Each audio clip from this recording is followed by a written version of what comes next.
Bismillahirrahmanirrahim. Nawaitu ta'alluma wa ta'lima wa tadhakkura wa tadhkira wa nafa'a wal intifa'a wal ifadata wal istifadata wal hitha ala tamasuki fi kitabillahi wa sunnati rasulillah sallallahu alaihi wasallam wa du'a ilal huda dilalata alal khair ibtigha'a mardatihi wa qurbihi wa thawabihi wa husnil khatimah ma'al lutfi wal afiyah wa salahil aqibah. Bismillahirrahmanirrahim. Alhamdulillahirabbil alamin. Wassalatu wassalamu ala asyrafil anbiya'il mursalin sayyidina wa habibina wa syafi'ina wa maulana Muhammadin wa ala alihi wa sahbihi ajma'in, amma ba'du. Wala musanniful kitab rahimahullah nafa'ana bihi wa bi'ulumihi fid dharain. Allahumma iftah qulubana futuhal arifin wa bi'hikmatika wansur alaina bi rahmatika ya arhamar rahimin. Ila anqal faslun fi mujibil ghusli. Pasal menerangkan tentang yang mewajibkan mandi.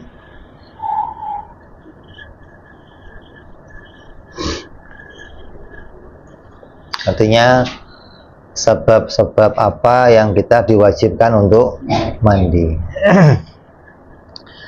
Yang pertama, al-mujibatul ghusli, yang menyebabkan atau mewajibkan seseorang itu mandi.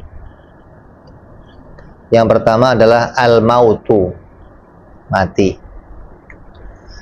Jika seorang itu mati, maka wajib dia mandi. Kalau bisa mandi sendiri nggak apa-apa. Banyak, artinya wali-wali yang tahu-tahu udah mandi bersih gitu loh.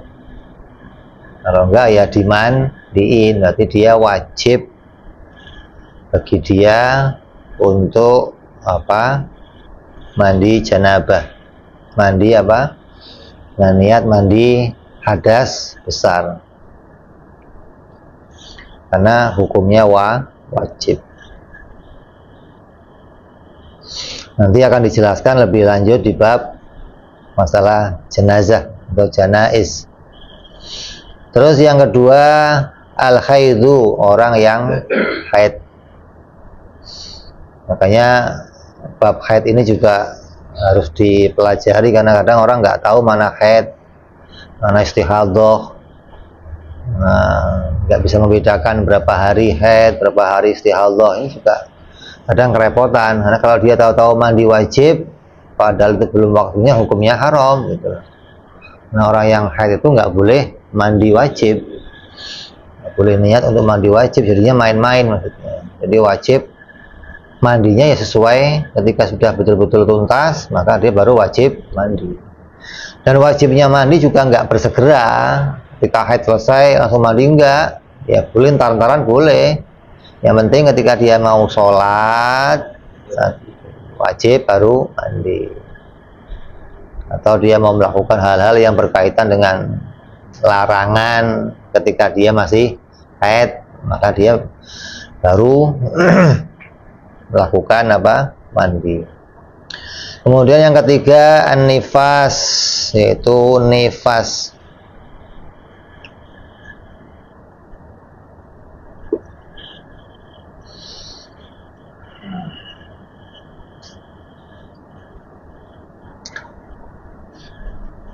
Orang yang mendapati dirinya itu apa? Nifas, maka selesai nifasnya maka dia harus mandi. Mandi juga sama, tidak langsung bersegera. Kemudian yang keempatnya adalah al-wiladah, melahirkan. Ya, ada mandi nifas, ada mandi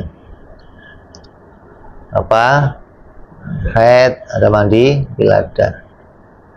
Nah kok kalau bareng gimana Beb? Pas nifas haid, ya jangan 3 kali mandi, ya sekali mandi cukup, nggak usah mandi haid sendiri, mandi wilada sendiri, mandi hari banyak badan kamu mandiin dulu. Niatnya ya pokoknya mandi wajib. Walau ala kotan wa mudghatan wa bila rutubah, walaupun yang keluar itu hanya segumpal darah atau segumpal daging, walaupun yang keluar itu sesuatu yang kering, nggak basah, tetap dia wajib mandi. Kenapa? Karena hitungannya mau segumpal darah, mau segumpal daging, itu berasal dari air mani. Jadi dihitungnya kayak keluarnya air mani.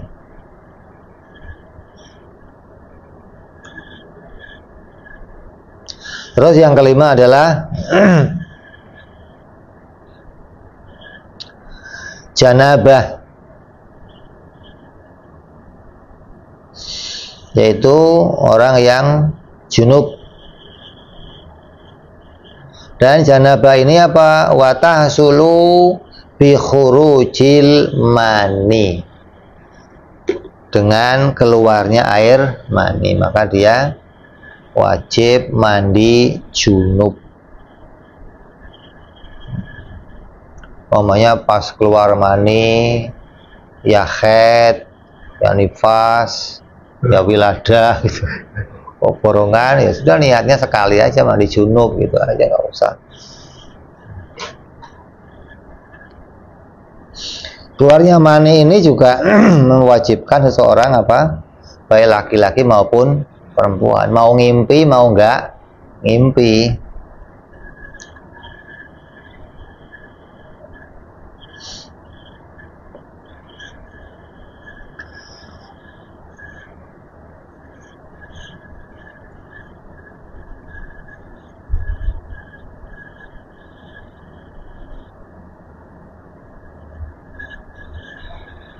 Mau itu keluarnya sengaja, mau keluarnya nggak sengaja, mau keluarnya dari tempatnya atau bukan tempatnya. Artinya ketika seseorang itu sakit, kemudian harus operasi atau harus dikeluarkan, dipindah jalan kencingnya, kemudian keluar, ya tetap wajib mandi gitu. Nanti keluarnya air mani, mau dari mana aja keluarnya, tetap dia wajib mandi.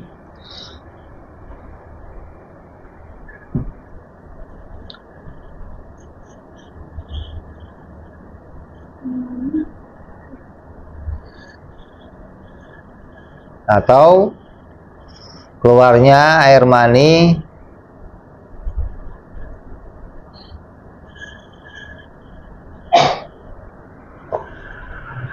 seorang laki-laki yang bersetubuh dengan perempuan atau berjima dengan seorang perempuan. Kalau jima itu mesti perempuan gitu loh.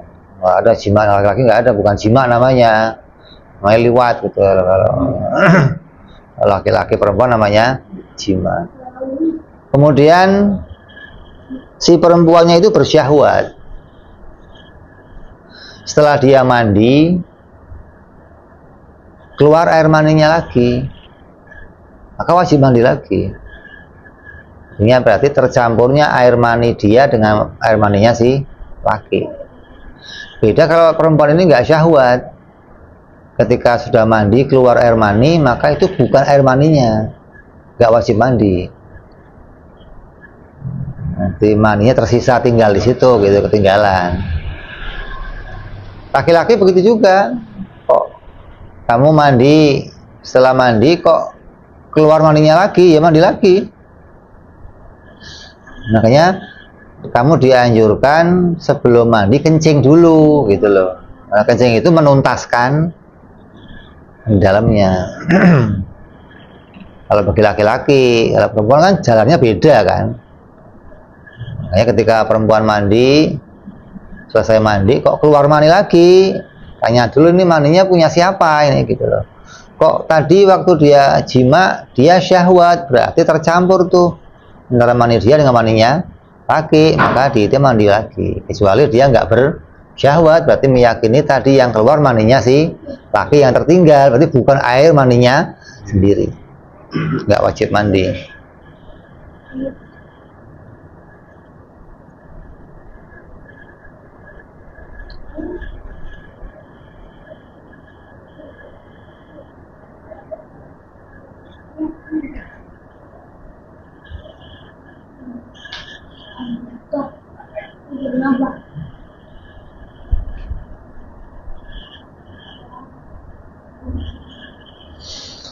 Kemudian inilah berapa tadi?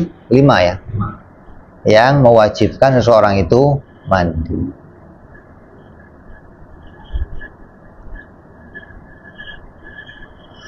Dan wayu rifu, bagaimana kita tahu kalau itu adalah mani? Gimana cara tahunya kalau yang keluar itu adalah mani? Karena yang keluar itu kan nggak mesti mani, bisa apa saja kan? Yaitu bitadafukihi. Mani itu cirinya ketika keluar dia muncrat. Cirinya mani kalau keluar muncrat, artinya nggak kayak air kencing atau nggak kayak madhi atau wadi gitu. Kalau mani keluarnya mesti muncrat, gitu. Jadi terbiasanya begitu gitu. Kalau bersamaan dengan syahwat gitu. Sebagaimana firman Allah, mimma indafik, dari air yang terpancar, maknanya air yang muncrat. Terus yang kedua apalagi tandanya? Au ladzatin bi khurujihi, ada lazat ketika keluarnya. Ini nggak muncrat, terus gimana? Lah enak nggak waktu keluar gitu. Walaupun nggak muncrat, kalau dibarengi rasa enak, itu namanya air mani. Karena keluarnya yang lain selain mani nggak akan terasa adanya nikmat.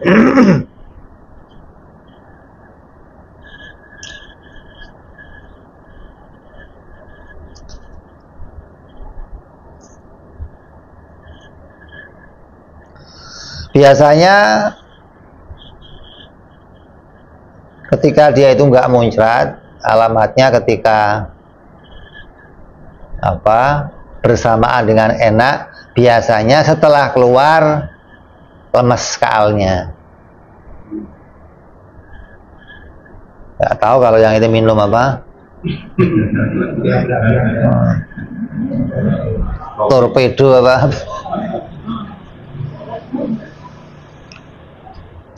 Atau biasanya terpecahnya syahwat. Artinya yang tadinya kamu syahwat berungkal, begitu keluar hilang. Lega gitu. Udah nggak pengen lagi, dah disenggol udah pecah maksudnya loh. Kalau yang lain enggak gitu loh. Jadi alamatnya diantaranya itu. Au rihin ajin, atau kamu nggak ngerasain apa-apa tidur, ya nggak muncrat, nggak ngerasa enak, tapi ada flek yang baunya bau ajin. Ajin itu kayak tepung, tepung apa yang di adonan itu. Nah, ketika kamu menemukan ada bau itu, maka itu alamatnya air mani.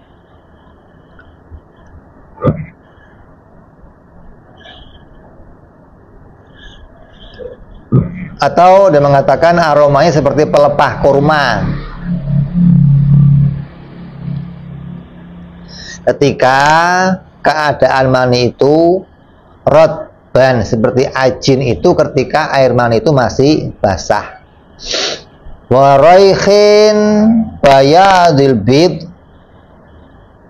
jafan, dan ketika mani itu kering maka baunya seperti putih telur. beda bau. Kalau pas kering kayak putih telur, tapi kalau basah dia kayak aroma apa? Tepung yang diadonin.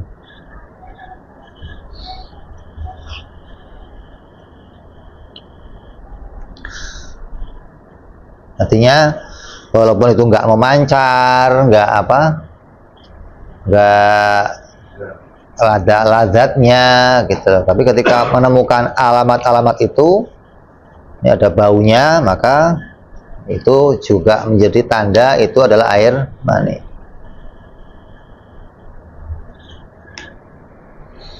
Seperti tadi keluarnya air mani setelah mandi, kan nggak ada enaknya lagi, udah mau sudah keluar, cuman sisaan kan.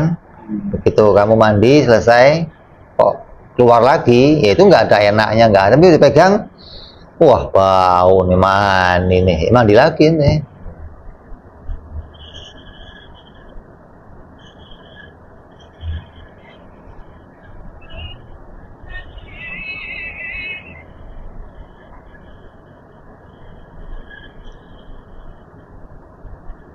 Terus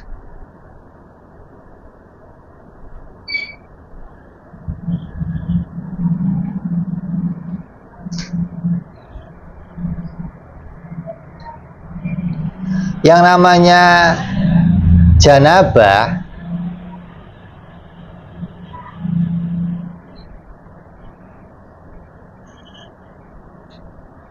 atau yang bentuknya air mani itu kayak apa?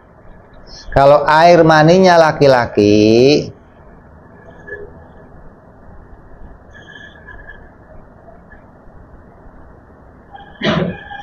itu biasanya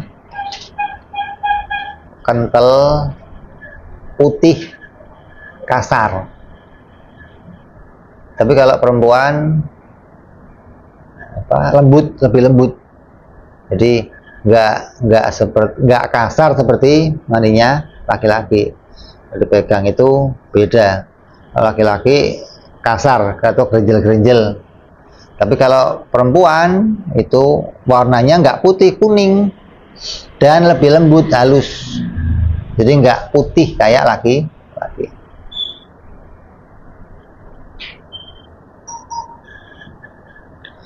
Terus diantara sebabnya kamu harus mandi itu juga imma bi'ilajil hasyafati au qadriha, yaitu dengan masuknya kepala zakar, kepala penis kamu atau seukurannya, kepalanya doang nih, helmnya bukan seluruhnya, bukan, tapi cuman helm.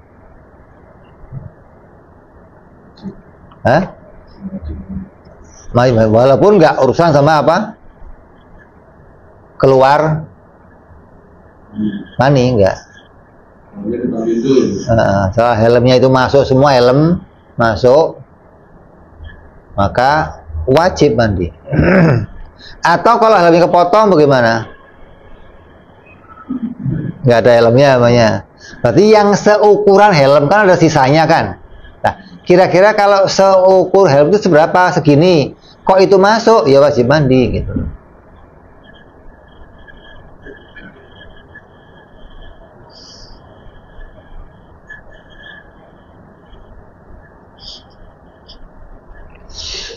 Terus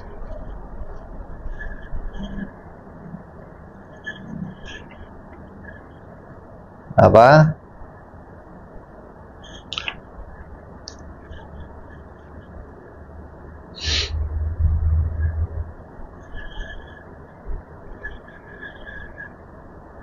Ini yang menyebabkan diantaranya orang wajib mandi.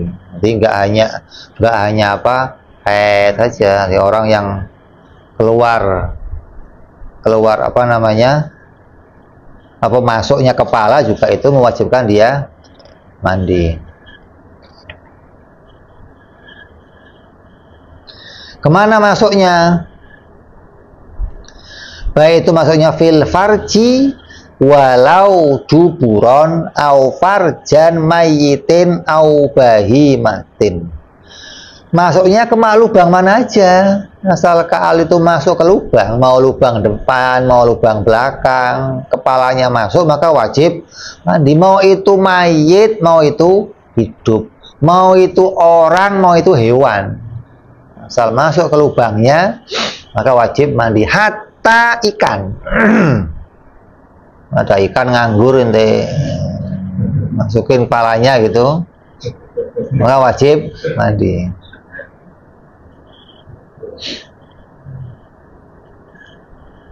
Meskipun nggak syahwat.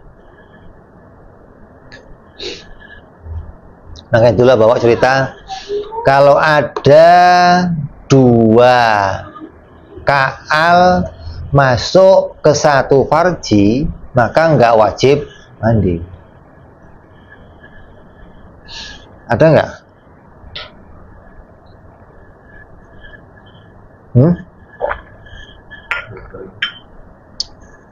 Kalau satu kaal, satu dakar masuk wajib mandi. Tapi kalau dua nggak wajib mandi. Ini jangan bayangin dua itu punya dua orang. Ketekuk maksudnya. Kaalnya nekuk masuk. Berarti palanya masuk nggak? Nggak wajib mandi. Intinya nggak gumnya. Ente paksain masuk nih. Nekuk masuk. Kepalanya di luar tapi ya nggak wajib mandi gitu. Nah, yang wajib mandi kalau kepalanya masuk. Hanya peli ketekuk gitu. Itu dua kaal masuk gitu. Itu kaal ketekuk namanya. Orang mikir gimana kok dua kaal masuk nggak wajib mandi. Orang nggak nemu itu kan.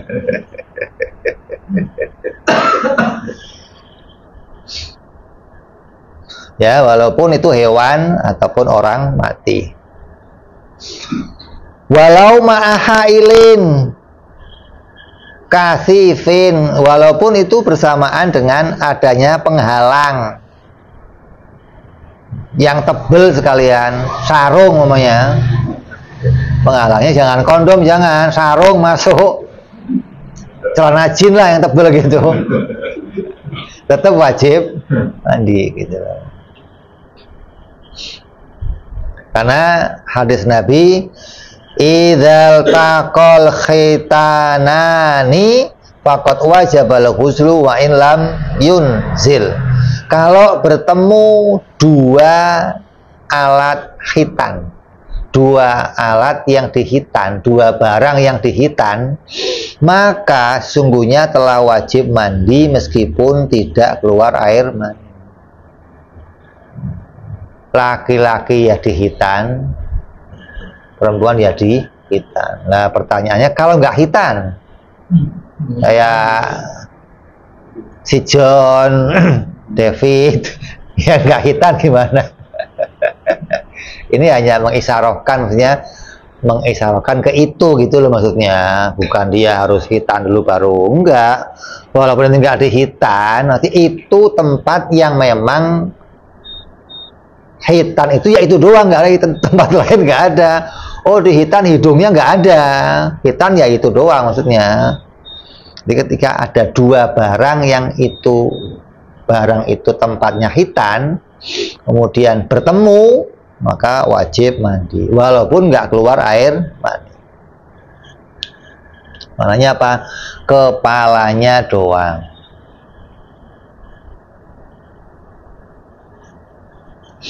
Adapun khunsa itu yang punya dua kelamin, gimana? Ya nggak wajib mandi, oh nggak jelas kelaminnya. Ini kelamin bukan dimasukin namanya. Itu kelamin bukan, nggak tahu. Ya repot isinya dong, mandi nggak kamu?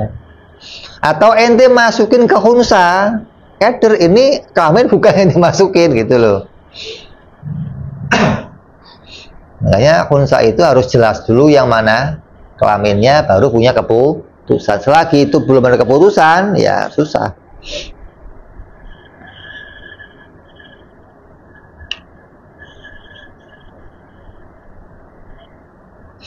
Terus Bisa juga yang namanya janabah mandi itu biru'yatil mani fi thawbihi, dengan melihat mani di pakaiannya. Ketika dia melihat mani di pakaiannya, cium, wah mani, maka dia wajib mandi. Yang mana pakaian itu nggak dipakai oleh orang lain. Ente habis bangun tidur, terus kamar mandi, cantolin, sholat. Habis sholat, ente balik, mau ambil celana, mau ente cuci, ente lihat kok ada air mani, ya ente qadha. Makanya kalau mau mandi cek dulu, nih ada yang meler apa enggak gitu loh, jangan main cantolin aja.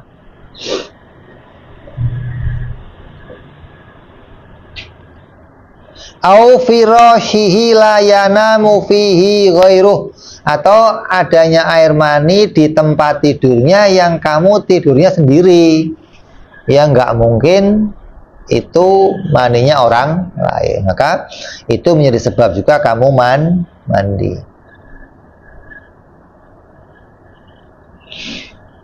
Kalau kamu kok habis tidur langsung bangun wudhu sholat, begitu balik mau rapin tempat tidur ada pulau di situ, waduh, ya mandi ulang sholatnya.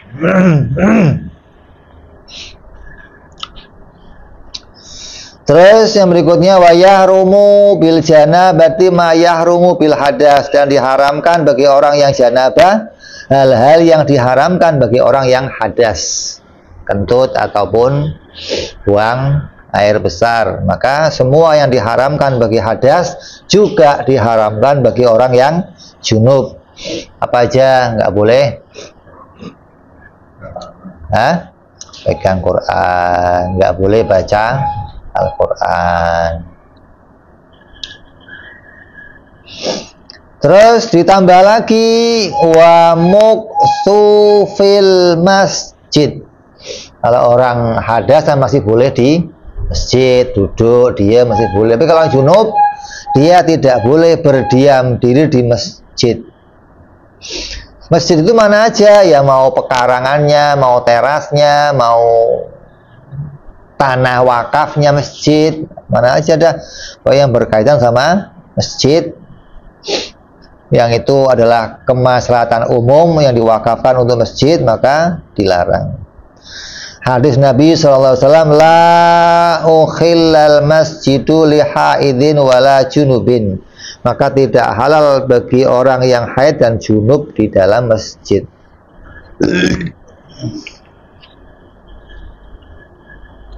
Wataradudun fihi, dan berlalu lalang di dalam masjid. Oh diem nggak boleh, ya udah saya mau keluyuran lah, ya nggak boleh.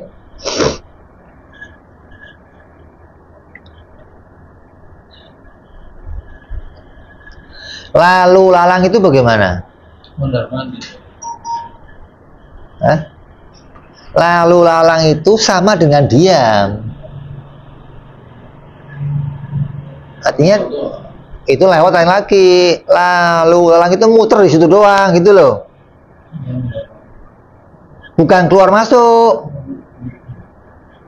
Kayak orang tawaf berarti. Arti kamu masuk masjid terus muter ke mihrabnya, lihat sini, tapi di dalam masjid itu loh, bukan keluar masuk, bukan, beda lagi.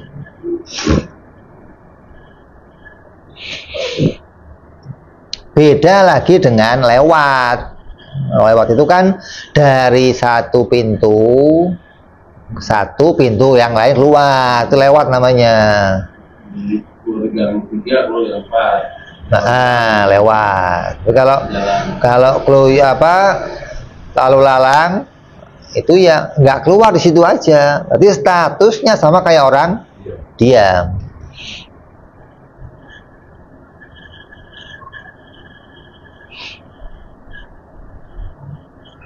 Li ghairi udrin, yang tidak adanya apa? Uzur. Berarti kalau ada uzur gimana? Boleh. Contohnya apa?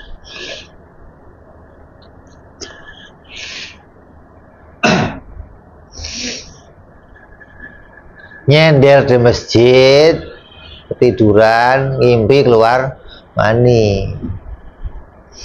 Pas mau keluar, masjid dikunci. Iya. Sat, Pak. Itu gimana? Ya udah di dalam. Ya udah dia nyoba nyari pintu yang lain. kebuka, itu namanya keluyuran, nggak apa-apa gitu loh. Karena memang itu uzur, dia nggak bisa keluar mau kemana.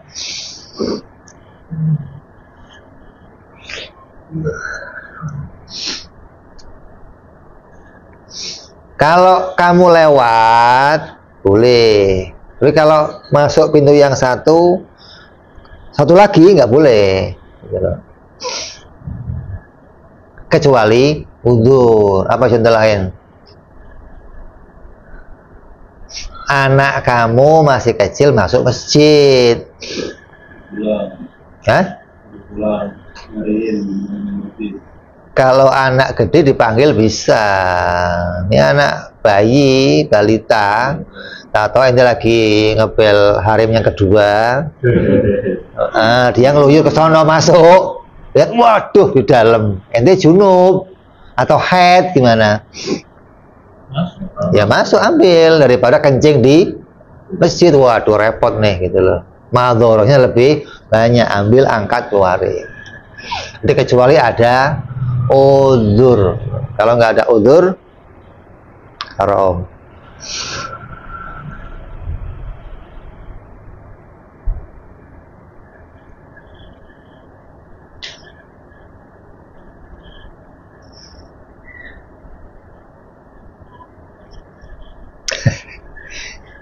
Kalau dia kepepet dalam masjid darurat, nggak bisa keluar, maka dia diwajibkan tayamum. Tapi tayamumnya nggak boleh pakai debu masjid. Gimana terus? Mau keluar ya udah aja, masa keluar ngapain balik lagi? Tayamum masuk lagi gitu, ngapain? Keluar kondisi umur kampung.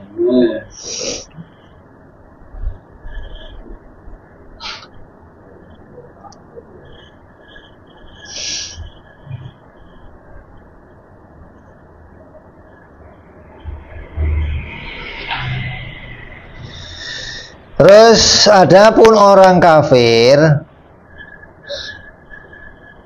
ketika dia berdiam di masjid maka nggak boleh dilarang, karena bagi orang kafir itu nggak ada hukum haram untuk berdiam diri di masjid. Ini untuk orang mukmin. Makanya kalau orang kafir ke masjid ya dikawal, ada apa kepentingannya gitu loh. Mau ketemu takmir atau mau ada apa, maka ketika dia kok mau ketemu duduk ngobrol di situ ya nggak masalah gitu loh.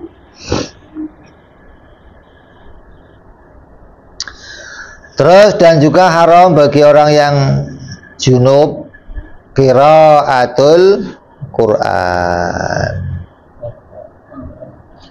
membaca Al-Quran.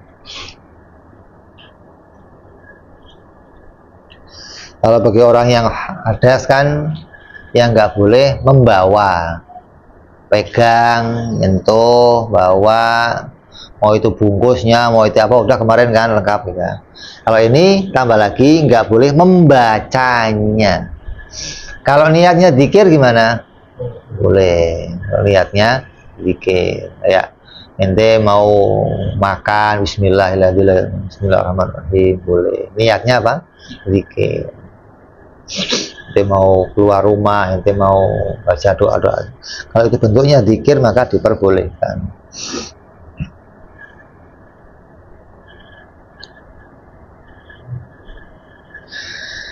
Walaupun itu hurufnya Quran, because dil kiroah, dengan tujuan itu kiroah Quran, maka nggak boleh.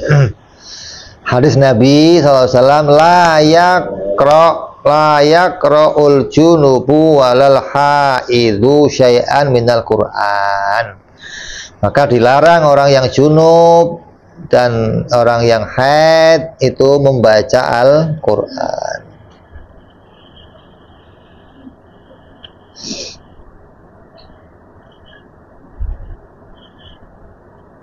Adapun ini kok apa namanya ngaji atau mendengarkan tafsirnya, mendengarkan makna-maknanya boleh.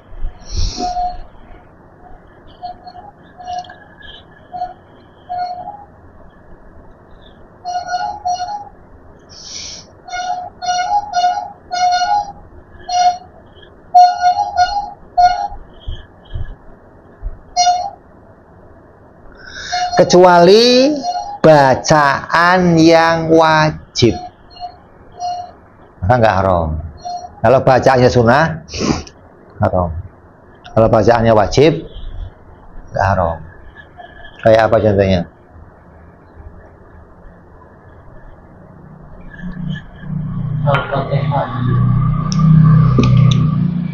Fatihah. Hah? Oh, boleh. Kalau Fatihah boleh. Kapan? Ya kalau sholat.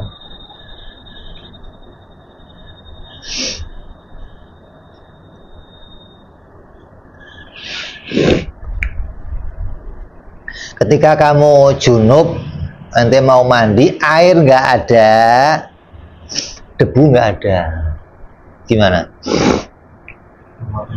Hormat dulu bang. Bacanya apa? Boleh. Boleh. Kenapa? Wajib. Kalau surat? Nggak boleh. Nggak boleh, haram. Jadi bacanya Fatihah doang, nah.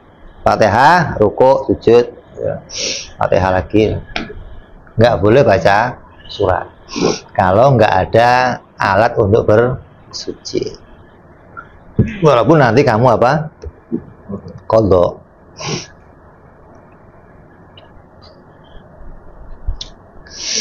Terus yang berikutnya adalah faslun fi sifatil ghusli. Pasal yang menerangkan tentang sifat-sifat mandi. Bagaimana sih mandi itu? Wa aqallul ghusli niyatur raf'il janabah. Yang paling sedikitnya ketika kamu mau mandi yang wajib, mandi besar, orang ngomong mandi junub, itu niat untuk mengangkat junub.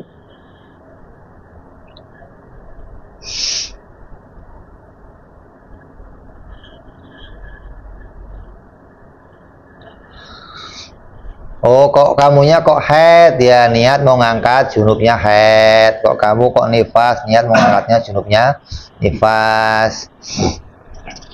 Kalau kok barengan gimana? Ya mengangkat besar, junub gitu aja.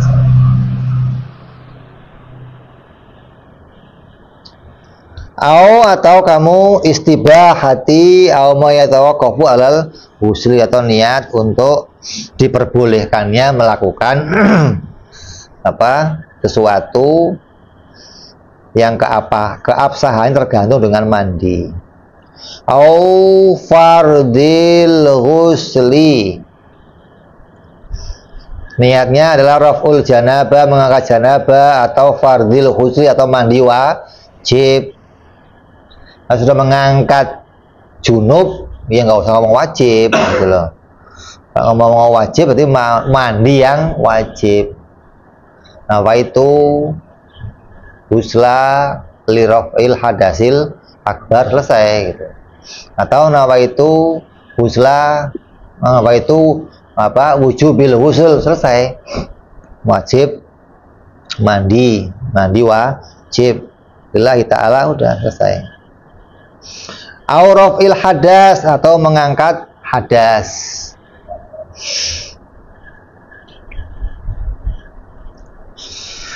Hai apa? Al hadasil akbar au an jami'il badan wa afdalu minal itlaq, itu lebih afdal.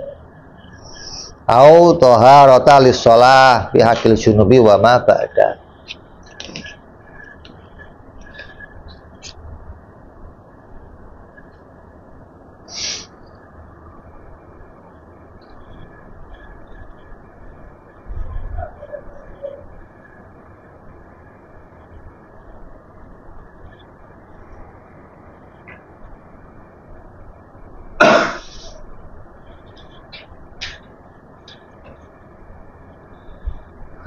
Terus setelah niat, apalagi rukunnya mandi?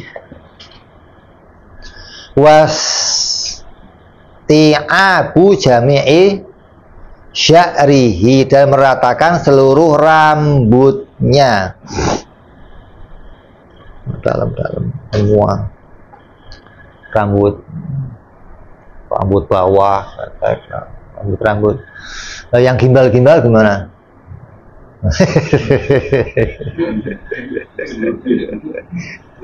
Pokoknya kalau itu tidak memungkinkan untuk nembus, ya nggak boleh, harus dipotong, harus dibuka gimbalnya, harus diurai maksudnya loh, sampai semuanya bisa terkena air.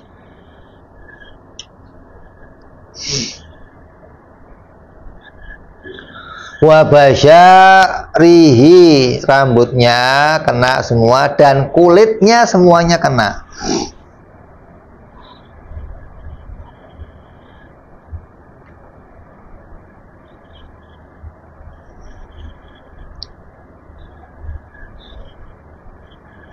Apa aja kulit yang kena? Ya semuanya yang berkaitan sama kulit-kulit, mau itu yang terpotong atau kosong, dalam-dalamnya telinga, hidung, ketiak. Terus yang itu lagi apa? Orang yang gemuk, lipetannya tuh, tetek yang gede ya, lipetannya tuh kena semua. Gendut perutnya angkat. Selangkangan, pokoknya semua kulitnya harus terkena, nggak boleh ada yang terlewatkan maksudnya.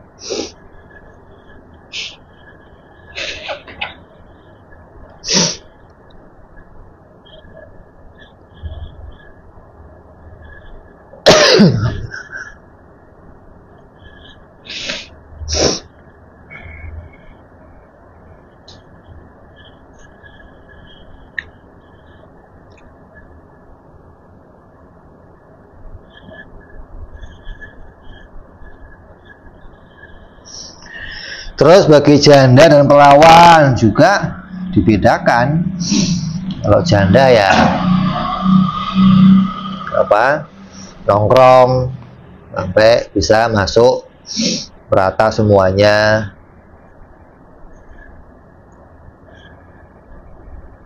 Terus sesuatu yang ada di bawah kulub, namanya bagi orang yang baru masuk Islam,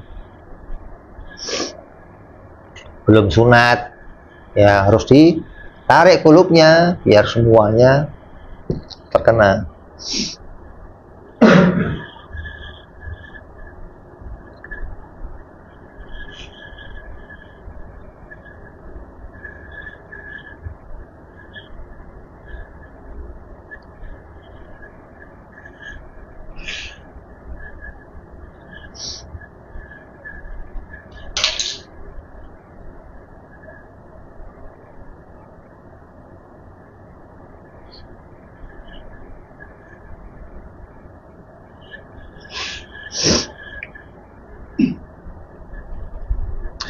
Dikatakan fala yajibu ghusl batini akdi sya'ri, dan tidak wajib membasuh bagian dalam rambut yang menggimbal. Itu pendapat lain. Dan bagian dalamnya mulut, bagian dalamnya hidung, bagian dalamnya kemaluan, mata, dan bulu yang tumbuh di mata atau di dalam hidung yang nggak usah kena gitu loh. Ini bulu hidung kamu siram, waduh. Tapi dikatakan wajib mengurai kepangan rambut. Beda nih. Gimbal alami. Ada kan gimbal yang memang asli ada? Ada. Apa dibikin semua gimbal itu? Kalau gimbalnya orang-orang yang di asli itu memang beda sama orang yang dikepang. Berarti kan bikinan kan? Hah? Gimbalnya kayak anak-anak pang, anak-anak apa itu loh. Itu maka dia harus dibuka, diurai. Tapi kalau gimbalnya asli nggak bisa diurai gitu loh. Gundul misalnya, Di situ tuh. Tapi dikatakan nggak wajib. Jadi kalau jenggot apa semua wajib.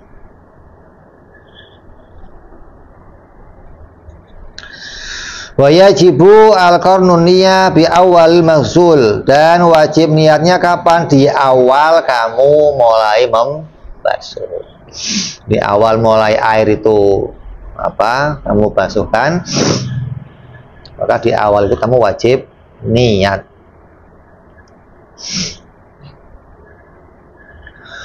Wa sunanuhu, dan kesunahannya ada banyak. Kayak apa? Istiqbalul kiblah, menghadap kemana? Kiblah. Wa tasmiyah, membaca bismillah. Al makrunatan bin niyah wal ghuslul kafain. Kapan bismillahnya? Bebarengan dengan niat dan membasuh kedua telapak tangan, seperti waktu kita apa? Bahas wudhu. Nah, bismillah ketika mulai apa? Membasuh tangan itu baca bismillah dengan niat kesunahan, baru niat wajib.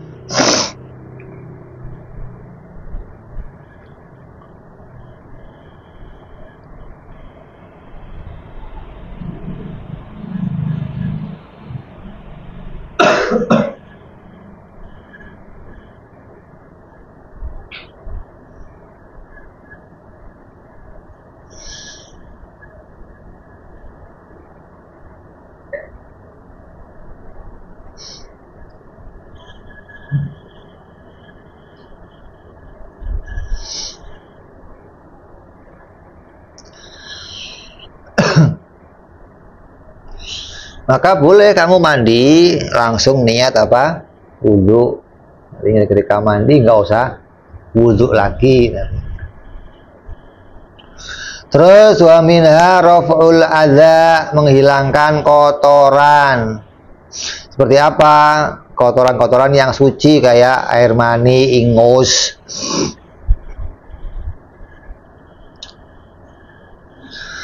daki-daki. Itu disunahkan. Jadi nggak cuma apa mengguyur saja, tapi disunahkan menghilangkannya. Cuma setelah menghilangkan kotoran, al wudhu, kemudian wudhu.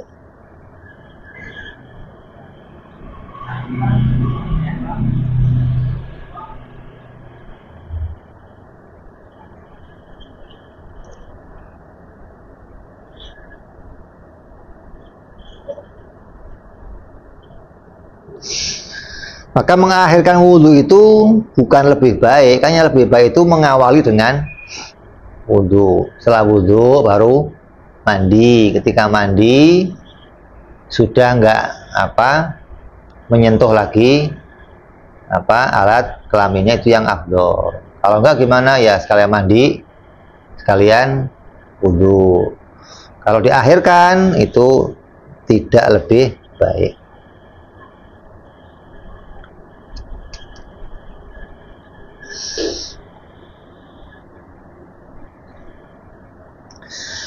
Ketika mandinya kamu itu nggak sama hadas, maka boleh. Tapi kalau mandinya sama hadas ya repot nanti. Kamu harus megang-megang untuk bersihin hadas kecil.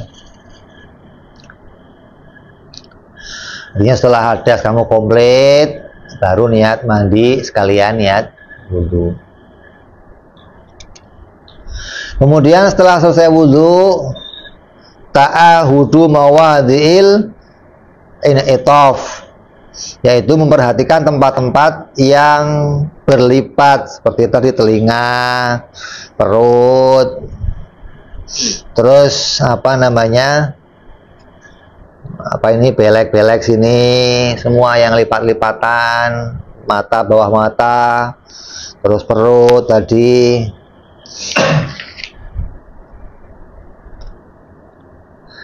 Terus wa tahlilu usuli sya'ri thalathan biyadihi al-mablulah, dan menyela-nyela pangkal rambut 3 kali dengan tangannya yang basah.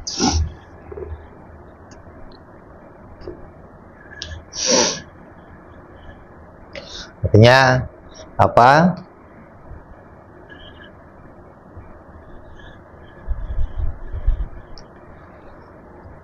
Semua jarinya dimasukin air terus di apa? Di sela-sela gitu loh. Sebelum buyur. Hah? Sebelum buyur. Enggak, setelah diguyur, kayak keramas lah di apa? Biar betul-betul kulit rambutnya itu kena.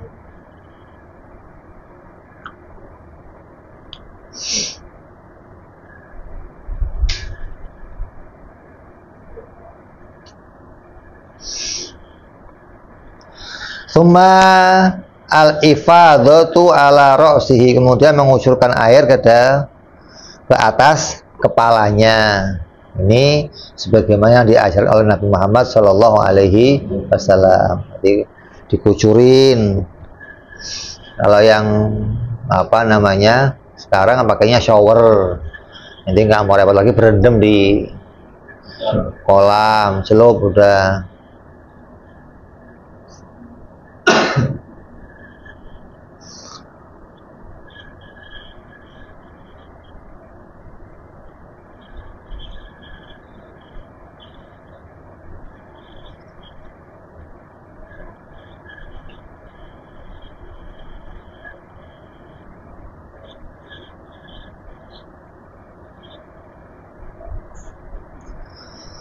Dan tidak disunahkan mengucurkan rambut ke bagian kepala sebelah kanan doang. Terus kepala kiri nggak ada begitu, gitu loh. Kepala ya semua kepala. Nah, kalau badan kanan terus kiri.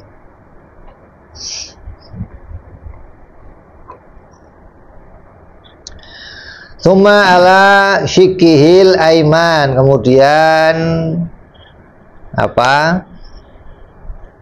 Atas sisi badan yang sebelah kanan. Kalau badan ada kanan kiri.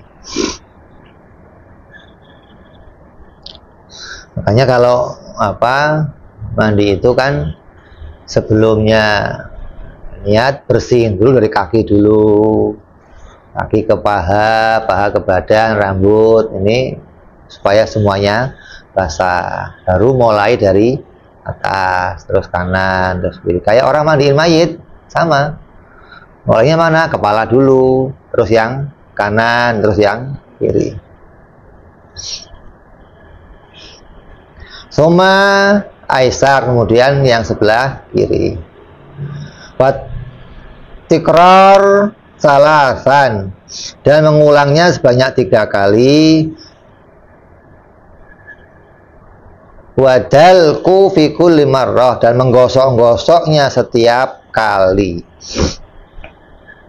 Wastishabun niyah, dan melanggengkan niat.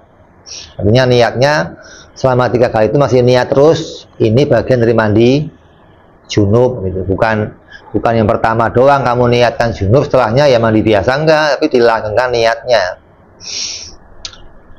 Wala yanqusoma ala sok, dan hendaknya tidak kurang airnya itu 1 sok. 1 sok itu 3,5 liter air, nggak kurang dari itu. 3 botol gede itu udah nggak kurang segitu. Lebih boleh, tapi lebih juga nggak berlebihan.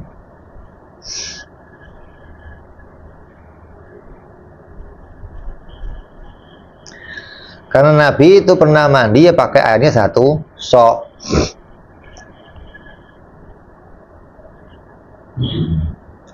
Kalau kurang 1 sok tapi sudah cukup semua gimana? Ya udah nggak apa-apa. Kalau tubuhnya porsinya gede bagaimana? Ya lebih, nggak ada masalah. Terus wa'an tumbi al-marrah, dan ghairu mu'tadati al-wafat athara damin bimiskin, dan mengikutkan oleh perempuan yang tidak sedang menjalani iddah wafat akan bekas darahnya dengan minyak misik. Artinya bagi seorang perempuan, walaupun dia masih perawan atau dia sudah kawin dan yang sedang ihram, yaitu yang merupakan darah haid atau darah nifas, itu basuh dengan misik.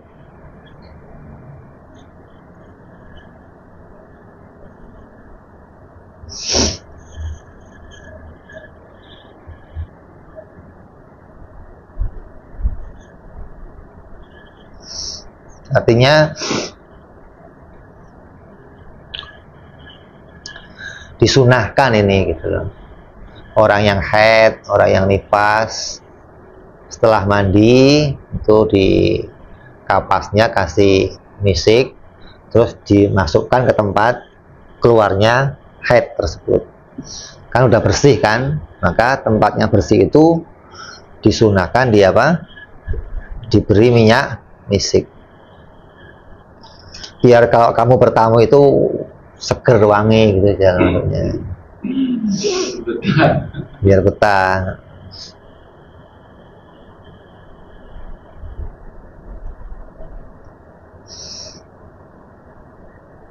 Apa hikmahnya mewangikan tempat tersebut? Bukan mempercepat kehamilan dan dimakruhkan meninggalkannya. Kalau ninggalin ini makruh. Jadi setelah haid selesai mandi, maka disunahkan kapas diisi minyak terus dimasukkan. Adapun perempuan yang sedang menjalani iddah wafat atau yang sedang ihram, maka dia tidak melakukan itu, tidak memakai wewangian.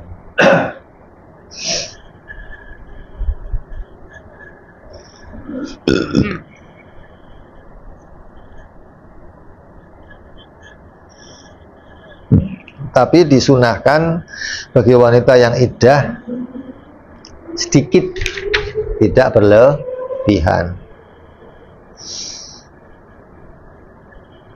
Summa bitibin. Kalau dia nggak mendapati misik, maka ya pakai minyak wangi apa saja selain misik.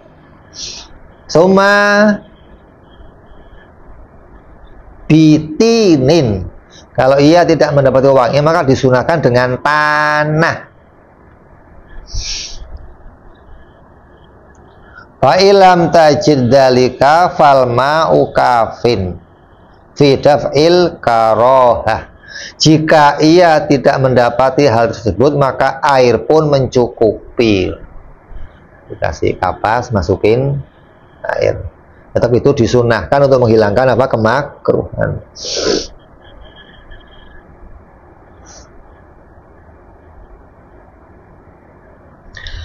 Dan alla yaghzila min khurujil mani qoblal baul. Dan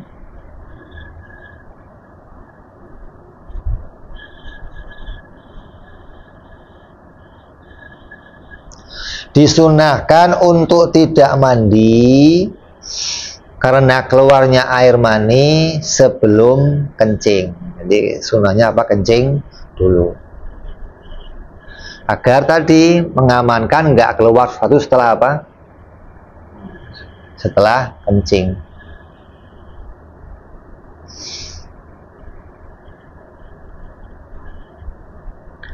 Wa yusannu az-zikrul ma'thur ba'dal faragh wa tarkul isti'anah.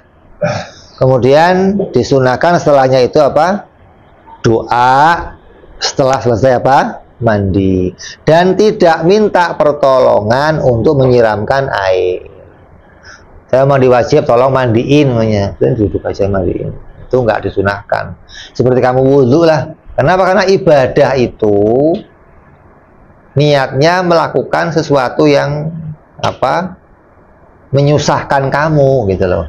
Ibadah itu bukan yang leha-leha maksudnya. Saya pengen wudhu tapi leha-leha, kamu wudhuin lah. Nggak boleh. Ibadah ya kamu capek gitu loh. Mandi ya kamu mandi sendiri, nggak dibolehkan untuk kamu itu dimandiin sama yang lain kecuali kamu koid, kamu sakit nggak bisa ngangkat, kamu punya maldoroh, boleh. Selain itu tidak diperbolehkan. Terus yang terakhir nih, selanjutnya kita akan ganti pasal, itu pasal tentang bab najis dan cara menghilangkannya. Satu lagi ini faslun fi makruhatihi, hal-hal yang dimakruhkan dalam mandi. Wa yukrahu al israfu fi sabbi, dan dimakruhkan berlebih-lebihan dalam menuangkan air untuk mandi. Sebagaimana apa yang ada di dalam wudhu. Wal ghuslu wal wudhu fi ma'ir raqid, dan dimakruhkan itu baik itu mandi dan wudhu di air yang diam atau tidak mengalir kayak di apa kolam, di empang, walaupun airnya itu banyak atau berupa sumur. Sumur kan air yang diam.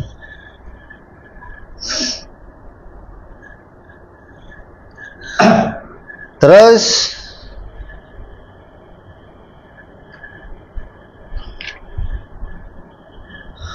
artinya berlebih-lebihan itu, walaupun itu airnya air yang punya kamu atau air yang di kali, tetap nggak boleh berlebih-lebihan. Apalagi kok airnya air yang apa namanya, air masjid wakaf, itu haram gitu loh.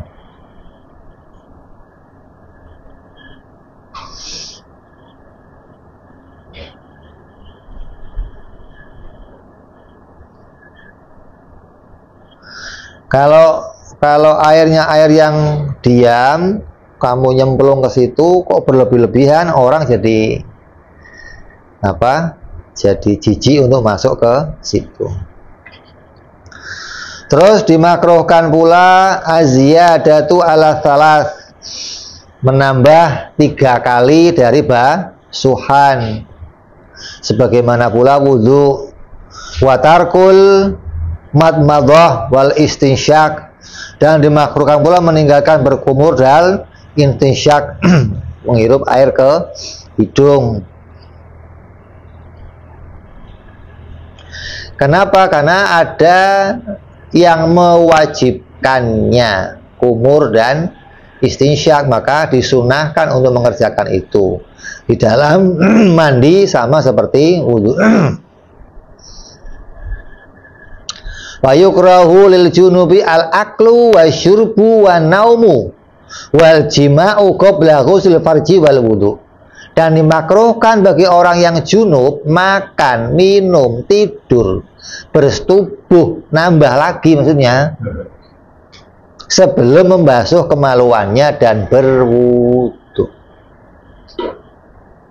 Kalau nambah dulu gitu. Iya. Waktu nambah.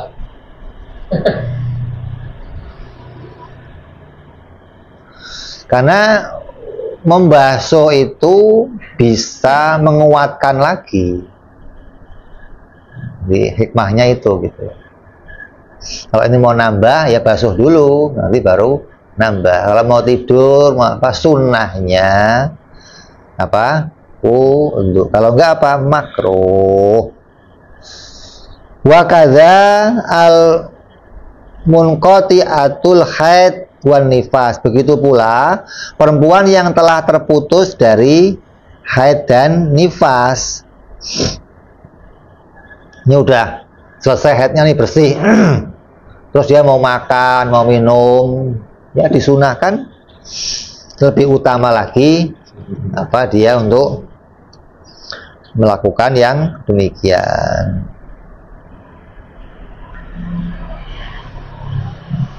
Nah kalau habis haid selesai, nifas selesai, langsung jima gimana?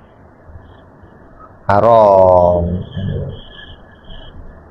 Wong yang ente yang normal aja nambah makruh, apalagi ini lebih makruh lagi, makanya haram gitu loh. Terus gimana? Ya mandi dulu gitu loh.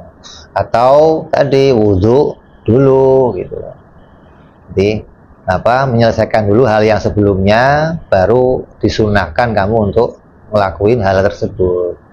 Jadi dibedakan antara orang yang junub sama orang yang haid. Kalau junub sunahnya apa tadi? Wudhu sebelum. Kalau dia sampai nggak wudhu, maka makruhnya apa? Makan, minum, tidur, nambah, itu hukumnya makruh. Sama dengan orang yang haid. Selesai haidnya, maka dia kok belum selesai haid itu juga nggak harus langsung mandi. Tapi kalau dia mau makan, minum, mau tidur, maka dia wudhu dulu. Kok mau hubungan bagaimana? Ya nggak boleh, harus mandi. Makanya kayak membatalkan puasa dengan jima, makanya ya nggak boleh. Puasa ya makan dulu, minum, baru jima, jangan. Ini yang berkaitan sama perkara yang dimakruhkan ketika seseorang itu apa? Dalam keadaan junub. Berikutnya akan kita bahas bab an-najasati wa izalatiha, najis dan cara menghilangkannya, insyaallah. Wallahu alam bis-shawab. Ila hadratin nabi, al-fatihah. A'udzubillahi minasyaitonir rajim. Bismillahirrahmanirrahim. Alhamdulillahirabbil alamin arrahmanir rahim maliki yaumiddin. Iyyaka na'budu wa iyyaka nasta'in ihdinas siratal mustaqim siratal ladzina an'amta 'alaihim ghairil maghdubi 'alaihim waladdallin. Amin. Ya rabbana i'tarafna ya nana i'tarafna wa anana asrafna 'ala ladha ashrafna wa tub 'alaina tauba taghsil kulli auba wastur lana aurati wa amin raati wa ghfir li walidina rabbi wa mauludina wal ali wal ihwani wa zairil illani wa kulli di mahabba au jiratin au suhbah wal muslimina ajma' amin rabbi fadlan wa judan mannan la biktisabi minna bil mustafa rasulina dhabi kulli suli salla wa salam rabbi alaihi andal habbi wa alihi wa sahbihi dada ta'si sahbi walhamdulillahi Wajhi wa tanahi subhana rabbika rabbil izzati amma yasifun. Salamun alal mursalin walhamdulillahi rabbil alamin. Assalamualaikum warahmatullahi wabarakatuh.